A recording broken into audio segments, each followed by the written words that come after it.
حضرت شیخ الحدیث مولانا مراج الاسلام صاحب نے ایک جگہ لکھا ہے کہ کسی نے مجھ سے پوچھا ہے کہ قبر میں صرف یہ پوچھا جائے گا من ربو کا ماں دینو کا، یہ پوچھا جائے گا تیرا رب کون ہے، تیرا دین کیا ہے، تو نبی پاک علیہ السلام کے بارے میں دنیا میں کیا کہا کرتا تھا؟ اعمال کا حساب نہیں ہوگا، فرشتے پوچھیں گے تو اتنا پوچھیں گے اور پھر اس کے لیے جنت کی کھڑکی یا دوزخ کا دروازہ معاذ اللہ کھلنے کا فیصلہ ہو جائے گا۔ تو کسی نے پوچھا کہ اتنا کیوں ہے، باقی سارے سوال جواب قبر میں کیوں نہیں؟ تو وہ جواب دیتے ہیں، وہ کہتے ہیں کہ جب قحط پڑ گیا نا بہت سارے علاقوں میں، تو حضرت یوسف مصر کے حکمران تھے، تو باقی جگہوں پہ قحط تھا، آپ نے تو خواب دیکھا اور پھر کچھ گندم آپ نے بچا لی، تو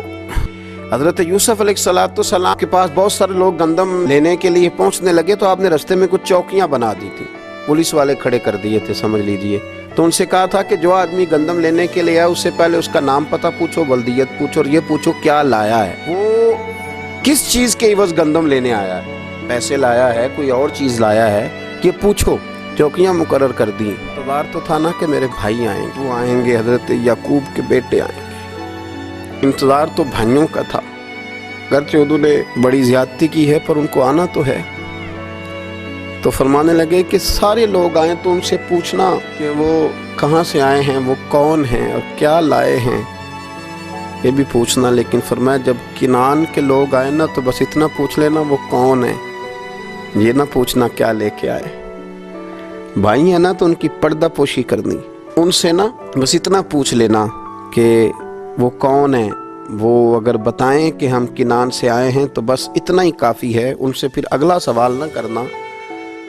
تو حضرت شیخ فرمانے لگے، رب فرماتے فرشتو تم نہ جا کے بس اتنا پوچھ لینا قبر میں میرے بندے سے کہ وہ مجھے جانتا ہے نا، اس کا پردہ نہ کھولنا، تم نہ حساب کتاب پوچھنا، بس اتنا پوچھ لینا مجھے اور میرے نبی کو جانتا ہے، اگر وہ کہے جانتا ہوں تو پھر آنے دینا، میدان محشر میں خود پوچھ لوں گا۔ اور مسلم شریف کی حدیث ہے،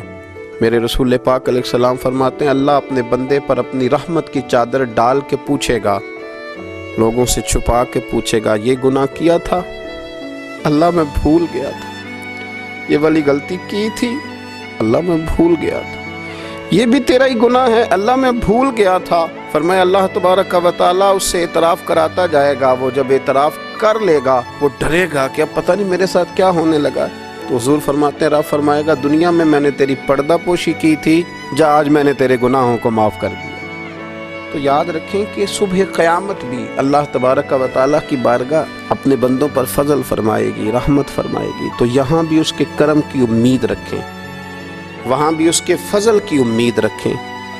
اور آسانی کی امید رکھیں، کرم کی امید رکھیں۔ دعا کرتا ہوں اللہ تبارک و تعالیٰ ہمیں اپنی خاص رحمتوں سے متمتع فرمائے، اپنا خاص فضل ہمارے شامل حال فرمائے۔